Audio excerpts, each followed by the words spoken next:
So hello friends, welcome and welcome back to my another study vlog. आज है हमारा 100 days study challenge का day 4। आज सुबह जल्दी उठकर हमने अपनी पढ़ाई स्टार्ट कर दी थी, क्योंकि अगर आप अपना काम बहुत ही अर्ली स्टार्ट करते हैं तो आप जब तक बहुत सारे लोग सो के उठेंगे तब तक आप अपने काम का 40 to 50% ख़त्म कर चुके होंगे। आई थिंक 30 to 40% ख़त्म कर चुके होंगे और आप उन लोगों से आगे निकल जाएंगे जो कि अपना काम थोड़ा लेट से स्टार्ट करेंगे। और सुबह जल्दी उठकर पढ़ना इसलिए भी अच्छा होता है क्योंकि उस टाइम हम और हमारा ब्रेन एकदम रेस्ट मोड से एक्टिव मोड में आता है और बहुत ही शांत रहता है और हमारा इन्वायरमेंट भी शांत रहता है। इस टाइम पढ़ने से हम ज़्यादा से ज़्यादा चीज़ें रिटेन कर सकते हैं, बहुत ही लॉन्ग टाइम तक रिटेन कर सकते हैं। और साइंस कहती है कि जो लोग मॉर्निंग में पढ़ते हैं वो उन लोगों से बेटर परफॉर्म करते हैं जो लोग इवनिंग या फिर लेट नाइट पढ़ते हैं। क्योंकि लेट नाइट पढ़ना, अगर आपका कल ही एग्ज़ाम है तो आप लेट नाइट पढ़ के सारा सिलेबस कवर कर सकते हैं, लेकिन आपका एग्ज़ाम अगर 3 से 4 महीने बाद है और आपको वो सारी नॉलेज रिटेन करनी है तो आपको जल्दी उठकर ही पढ़ना होगा, तभी आप इतने दिनों तक अपनी नॉलेज को रिटेन कर सकते हैं। अपने इन सभी चीज़ों को, जितने सब्जेक्ट आप पढ़ते हैं उसको रिटेन करके आप अपने एग्ज़ाम में मैक्सिमम परफॉर्मेंस या फिर मैक्सिमम आउटपुट दे सकते हैं अपनी ब्रेन से। अगर आप सभी को अपनी ब्रेन से मैक्सिमम आउटपुट लेना है तो आप सभी को सुबह जल्दी उठकर पढ़ना चाहिए, जिससे कि आप सभी अपने एग्ज़ाम में, अपने टारगेटेड एग्ज़ाम में मैक्सिमम से मैक्सिमम मार्क्स स्कोर कर पाएँ।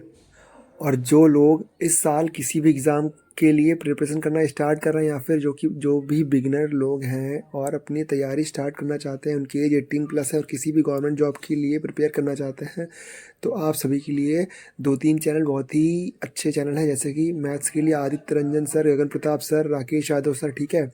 और आपको अगर सभी सब्जेक्ट के लिए पढ़ना है तो आपके लिए one one and non stop solution है, कौन सा, RWA, ठीक है। RWA की टीचर्स बहुत ही अच्छे हैं और इनके चैनल पे आप सभी को बहुत ही ज़्यादा फ्री मटेरियल मिल जाएगा। लेकिन अगर आप का दिमाग बहुत ही चंचल है और आप इधर उधर भागते हैं तो आप जिस एग्ज़ाम के लिए टारगेट कर रहे हैं उसी एग्ज़ाम का बैच खरीद सकते हैं। लेकिन मैं पहले बिगिनर्स को ये नहीं कहूँगा कि आप डायरेक्ट बैच खरीद लीजिए, ठीक है। मैं बिगिनर्स को कहूँगा पहले आप 2-3 महीने यूट्यूब से पढ़ के कवर कीजिए और देखिए पहले कि आप कितना परफॉर्म कर पाते हैं। उसके बाद अगर जिस टीचर का आपको समझ में आता है उस टीचर का ही बैच लीजिए। किसी के कहने से या फिर मेरे कहने से डायरेक्ट ही बैच मत परचेज़ कीजिए, क्योंकि अगर आप मेरे कहने से या फिर किसी के भी कहने से बैच परचेज़ कर लेते हैं और आपको अगर समझ में नहीं आता है तो उसमें आपकी गलती होगी, ना कि सामने वाले की। क्योंकि अगर सामने वाले ने बताया तो सामने वाले को समझ में आ रहा होगा, इसलिए सामने वाले ने बताया, ठीक है।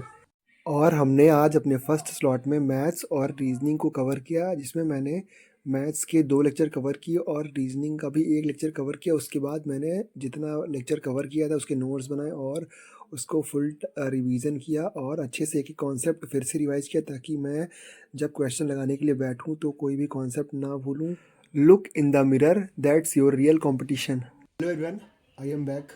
मेरे साथ एक बहुत ही अच्छी बात हुई है कि मैं आज फ़्लो स्टेट में चला गया था। फ़्लो स्टेट का मतलब ये होता है कि आप जब कोई भी काम कर रहे हो तो उसमें इतना डूब जाए कि आपको आसपास की किसी भी चीज़ का सुध ना रहे, मतलब किसी भी चीज़ से मतलब ना रहे, मतलब कुछ भी आपको सुनाई या दिखाई ना दे रहा हो, केवल आप जिस काम को कर रहे हैं उसी में, मतलब कुल मिला के मतलब होता है फ़्लो वर्क। फ़्लो स्टेट का मतलब होता है कि डीप वर्क, यानी कि आप इतनी गहराई से काम करें कि आपको अपनी सराउंडिंग में होने वाली किसी भी चीज़ का पता ना चले, ठीक है। तो मैं उसी स्टेट में चला गया था लगभग 3 घंटे के लिए, ठीक है। और उसमें मैंने मैथ्स के 2 लेक्चर कवर किए और रीजनिंग का लेक्चर कवर किया, ठीक है, आधा लेक्चर कवर किया। फिर मैं खाना खा के आया और अभी मैंने वो जो बचा हुआ लेक्चर था वो मैंने रीजनिंग कवर किया था, ठीक है। और मैथ्स के 2 लेक्चर थे, वो भी 1.5 घंटे के। उसको मैंने देखा भी, समझा भी, उसके नोट्स भी बनाए और जो क्वेश्चन सर ने दे रहे थे उसको रोक रोक के पहले क्वेश्चन सॉल्व कर रहा था, ठीक है। तो कुल मिला के मेरे साथ आज बहुत ही अच्छी बात हुई है कि मैं फ़्लो स्टेट में चला गया था, ठीक है। और आप जितना देर फ़्लो स्टेट में रहेंगे वो आपकी इफ़िशियंसी बढ़ती रहेगी। तो चलिए हम आगे अपना टारगेट देखते हैं क्या है और उसको अचीव करना शुरू करते हैं, ठीक है। सो फ्रेंड्स, ये है मेरे मैथ्स के नोट्स और आज मैंने अपना मैथ्स का बैकलॉग कवर कर लिया, ठीक है। मैं आज सर ने लेक्चर नंबर 8 करवाया था और मैंने उसको भी आज कवर कर लिया, मतलब मैंने अपना मैथ्स का बैकलॉग कवर कर लिया, ठीक है। और ये है मेरे नोट्स, ठीक है। और ये रहा मेरा रीजनिंग का नोट्स, जो कि मैं A4 साइज़ पेपर में बना रहा हूँ। जब ये कवर मतलब पूरा चैप्टर हो जाएगा उसके बाद जितने भी पेज में नोट्स बने रहे होंगे उसको मैं स्टेपल करके एक साइड, मतलब अपने नोट्स के अंदर रख लूँगा, ठीक है। एक जगह सेज जगह पर रख लूँगा, ठीक है। हमारे आज के टारगेट में हमारा ये वाला टारगेट कवर हो गया। मैंने मैथ्स के 2 लेक्चर जो है वो कवर कर लिए, ठीक है, और रीजनिंग का 1 कवर कर लिया, ठीक है। अब एक और करना है। अब चलते हैं जियोग्राफी का लेक्चर कवर करने, ठीक है। पढ़ाई करते करते मेरा मन हुआ क्यों ना हम लोग थोड़ी एक्सरसाइज करते हैं, तो मेरा बाहर निकलने का बिल्कुल मन नहीं कर रहा था, क्योंकि अगर मैं बाहर निकल जाऊंगा थोड़ा डिस्ट्रैक्ट हो जाऊंगा, इसलिए मैं यहीं पे बैठ के यहीं पे अपने बिस्तर पे ही पुशअप्स लगा लिए। उसके बाद अपनी पढ़ाई स्टार्ट कर दी। जियोग्राफी के एक लेक्चर कवर कर लिया है, ठीक है, और उसके नोट्स भी बनाए। नोट्स क्या बनाए? नोट्स तो पहले के एसएससी नायक फाउंडेशन बैच के नोट्स हैं, ठीक है, लेकिन मैम इसमें कुछ ऐड करवाती हैं तो मैं ऐड कर लेता हूँ। लेकिन मैं अब ये नोट्स नए बनाऊँगा क्योंकि बहुत सारा घोच पोच हो गया इस नोट्स में, ठीक है। तो चलिए अब रेडी होकर चलते हैं बच्चों को पढ़ाने। तो अपने दिन का 40 to 45% टारगेट कवर करके मैं चला गया बच्चों को पढ़ाने। उससे पहले मैं रेडी हो गया, क्योंकि बिना रेडी हुए घर के कपड़े में नहीं जा सकते वहाँ पे।